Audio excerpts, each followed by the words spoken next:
Rider's Interview vous revient cette fois en mode trail sur lesquels on va beaucoup parler. Les équipements de protection, les spécifications techniques, entre autres dans ce style de ride avec Faramoto. Et pas que cela, il y aura des moments de ride avec ce monsieur qui vit et inspire motard avec un projet d'une envergure nationale avec nos sapeurs-pompiers que nous développerons en détail. Mais avant tout, qui fait ce bruit?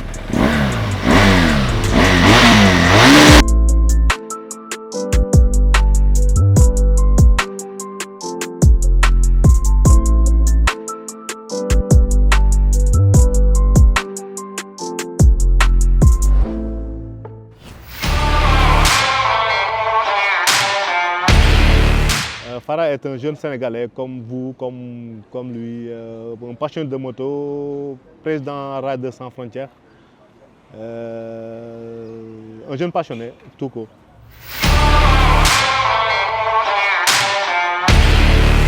En fait, ce qui motive ma passion, moi personnellement, c'est une longue histoire.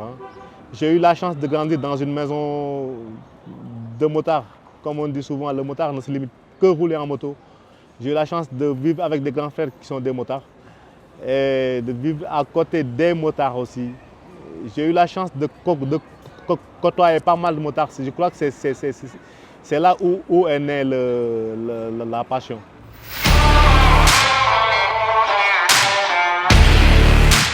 Et trail.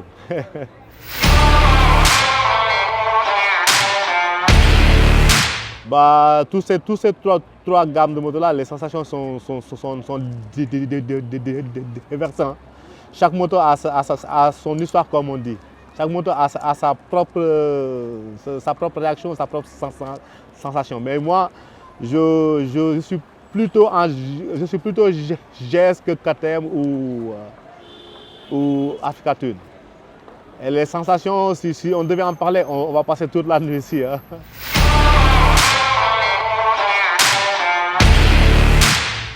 Choisir sa moto, ça dépend de la personne, ce qu'il veut faire réellement avec la moto. C'est ça au fait qui dirige la personne pour choisir sa moto. Si vous voulez une moto pour voyager, si vous voulez une moto pour la ville, si vous voulez une moto urbaine, tout ça fait partie des aspects pour choisir sa propre moto. Et la taille du pilote aussi, ça joue grandement sur la taille, l'adrénaline, la réaction du pilote. Tout ça contribue pour choisir une bonne moto, quoi.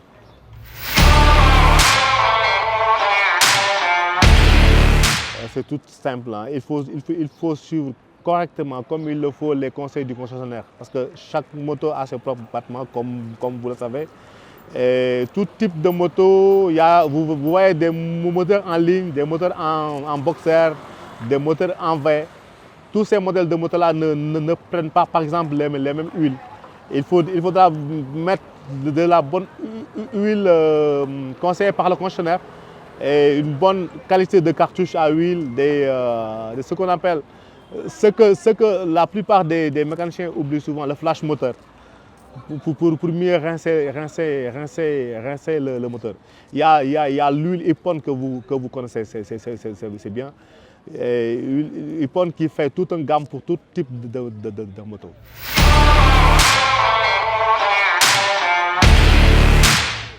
Ça c'est hyper important et ça nous interpelle nous tous parce que vous savez tous ce qui se passe au Sénégal, en Afrique. En Afrique, la moto fait des ravages parce que les usagers ne prennent pas souvent la peine d'apprendre le code de la route et d'apprendre à manier la moto. C'est ce qui nous mène souvent dans des circonstances trop déplorables.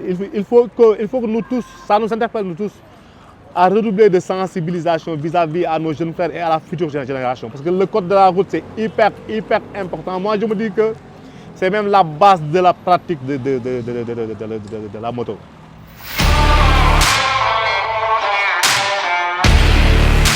Je dirais même qu'on a énormément de messages à faire passer là. C'est de redoubler une meilleure considération vis-à-vis des usagers de deux roues, de faciliter les gosses d'être en règle.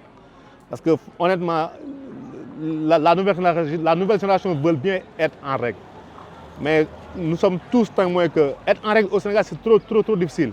Il faut que les autorités nous donnent une oreille attentive. Parce que je pense que ce qu'on est en train de réclamer, c'est pour le bien de nous tous, c'est pour le bien de l'État, c'est pour le bien des usagers de roues. Et ils sont dans l'obligation de nous faciliter l'obtention des papiers, surtout le permis, le CMC et la carte grise. Les gosses, ils s'entretuent du matin au soir pour être en règle. Et c'est vraiment difficile, quoi. Franchement parlant, c'est vraiment difficile. Il faut que l'État nous vienne en aide. Les jeunes, je les appelle tous à adopter une conduite responsable, à adopter des comportements responsables, d'essayer de faire tout pour être conforme à la loi, surtout au niveau des papiers, au niveau des équipements et au port de casque surtout.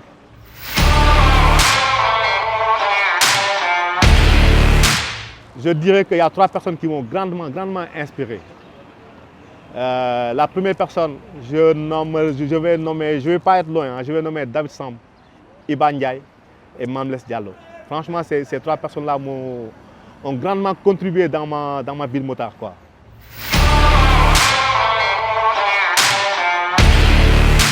Le projet avec les pompiers, je peux vous en dire beaucoup, mais je pense qu'on a un long chemin à parcourir. En fait, moi, du coup, je dis souvent que c'était un rêve, un rêve qui venait de se réaliser. Voir les pompiers avec des motos, surtout avec des gestes pour sauver des vies, ça c'était un truc. Et je me suis largement inspiré quand le président était en Guinée, par exemple. Sa voiture a pris feu et la voiture des pompiers n'avait pas accès pour éteindre ça. Et là, je me suis dit, du tic au tac, mais pourquoi pas des motos-pompiers dans le dispositif, et mieux élargir ça dans tout le Sénégal et dans toute l'Afrique pour mieux sauver des vies, pour la rapidité et tout ça. Ce qui me plaît le plus sur le projet des pompiers, c'est la confiance que le général Morsec a mis à ma modeste personne. Franchement, il m'a mis à l'aise dans ce projet-là. Quand on m'a mis en rapport avec lui, je le connais par le biais du capitaine Diendiaye, le boss de l'escadron moto de la gendarmerie. Et quand je suis venu lui présenter mon savoir-faire, surtout les gestes, franchement, il m'a accueilli à bras ouverts et il m'a donné une oreille attentive. Et c'est lui, franchement parlant, que je tire un chapeau, quoi. Que je tire un grand chapeau pour lui. Et je pense que la réalisation a été bénéfique pour tout le monde, y compris les usagers de deux roues et la population en général. Le projet, honnêtement, ce n'était pas trop compliqué pour moi. Quand je suis venu leur présenter mon savoir-faire et ce qui les arrangeait, franchement, ils m'ont accueilli à bras ouverts. Là, encore une fois, je tire un grand chapeau au général Morsec pour la facilitation et tout ça, quoi.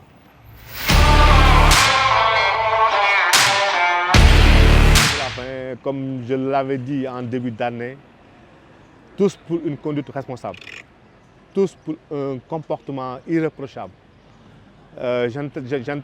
J'appelle tous mes collègues motards, tous les usagers de deux roues en général, la future génération, tout le monde, d'adapter une conduite responsable, d'adapter une pratique de la moto plus responsable, d'essayer d'être conforme à la loi.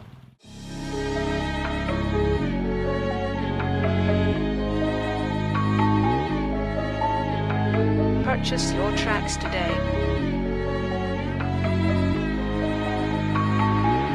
Je vous demande solennellement de rouler en bloc, d'avoir une vision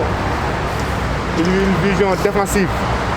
Quand je parle d'une vision défensive, c'est d'essayer de visualiser le plus long possible. On va essayer de rouler en toute sécurité, surtout en bloc. Il y a Diomaye qui va faire la flèche. Moi, je vais reculer et Alngom va faire le ramassage. Surtout, je vous le demande encore une fois, d'essayer de rouler en bloc le maximum possible. Merci les gars. Ok, gars. Au sel.